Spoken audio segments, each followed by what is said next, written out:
Welcome to the jungle. Some people have already planted some flowers this so spring. Cheesy. What? Oh, I feel like I should just walk away. Then why don't you? No, I'm going to stay. This is a weather-related interview. You're a baboon. Get out of here. Anyway, no. But you might have planted flowers, and you know what? You're thinking, oh my gosh, spring frost. Guilty, by the way. Or maybe you planted them last year and they're just starting to try to get up through that frost. Okay, how do you deal with this? Well, we have Mike DePaulo here to talk about how to protect the plants that are already there, or if you're going to be planting them, maybe what to consider as we go forward.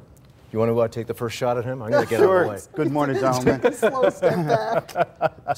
So how do we Sammy. prepare for a late frost? We're going to protect our plants that are already in the ground. Yeah. We want to create a barrier around the plant because you don't want the protection weighing down on the plant. Oh, that's So a good point. Create a barrier around it, and then we're going to wrap it in burlap. This Okay. is one of the best protectors against frost and winter. Okay. Now, does it protect from... I've wondered about this because, of course, the temperature is going to be still the same underneath it. Is it just because it keeps the frost off, or the wind, or... Both Maybe I good need to points. ask you Yes, that. I don't know. yes, wind protection and moisture protection, both. Okay. And it does act as a blanket. Yeah, I was going to say it probably insulates it also. One interesting thing about, I always notice when snow starts to melt, a lot of the time it's melting right around a tree because the tree does have some heat. It has some heat about it. Still That's warm. true. Absolutely. Good point. Good point. So after we wrap it, we usually use duct tape. We have Velcro. We have soft twine. And the nice thing about our new duct tapes is that they'll actually color coordinate with your house, because a lot of times going up your steps or whatever, you don't want to wrap it with a black duct tape. So if you Don't have want it to clash. Exactly. You know, so we have Got our a little green- Martha Stewart going on here. Absolutely. Yes. Yes. right. Absolutely. Fantastic. Absolutely. So for our younger trees, again, when we plant our younger trees, we do have a bark wrap, because the young bark is very susceptible to early frost. Yeah. Especially on the southwest side of the house. You know, it Oh, might yeah. get frost burnt. So we have this wrap, and what we do is physically just wrap it right around, and again use our duct tape. Yeah. Should I help? Maybe I Yeah. should hold here, right? There we go. Okay. Right? And just overlap as you go up. After the break, we'll change a light bulb. Okay, that sounds great. See how many it takes. No, That I'll sounds keep great. going. All right, okay, we get the idea. I Got think. the idea? Yeah, so you wrap it right just up until the branches, right? Yes, to Okay. protect the bark. I can tell you there are probably a lot of people right now who want to start planting stuff. And I just looked up the statistic a couple minutes ago. And the last frost actually is not until mid or late April, even right along the shore, and even the beginning of May. Really? For some of the inland spots. So knowing these tips are actually really beneficial for people who want to start planting stuff earlier. This year we're Absolutely, 'cause it's so we're cold. thinking probably not before the end of July. Anyway. I hope not. So to your point, if you do have you plants plant? in the ground, Yeah, right? yeah. Okay, so we have, you have to actually create a little barrier. Okay? Yeah. Very light, thin plastic is fine.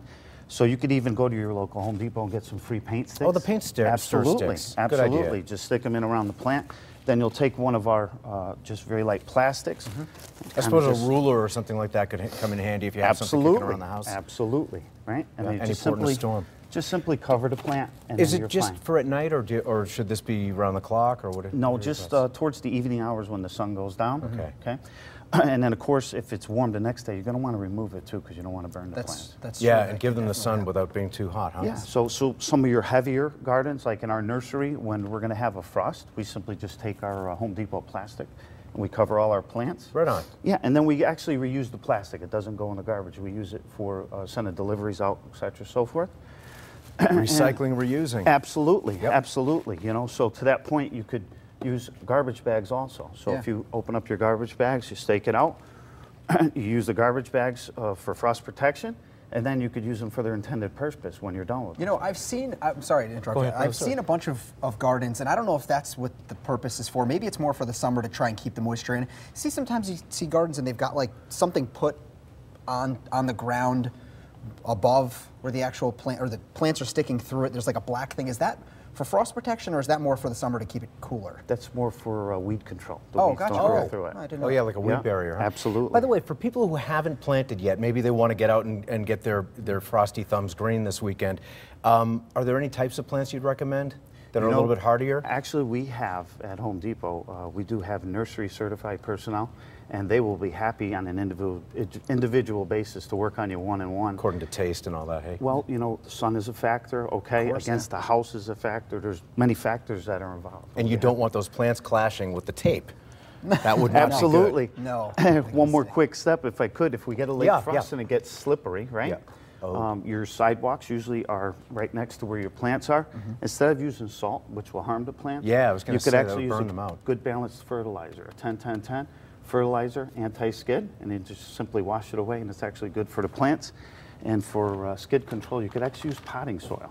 I've actually Great heard about idea. people who use cat litter too. Absolutely. For that Will that hurt plants, cat litter? No. Okay, so definitely good alternatives to salt. Right. Mike DePaulo, always a pleasure. Thank you, Great Jeff. having you come back in. Will you come back in Thank soon? you, Jim. Absolutely. Thank Always you for good to having see us. you. By the way, in case you heard laughter in the background, this was filmed before a live studio audience. Yeah, that's right. A Jen small Doyle, live by the way, studio. that's a deep tease ahead. We're going to be talking with Small Jen live Doyle in a little while. I love her because she thinks I'm funny.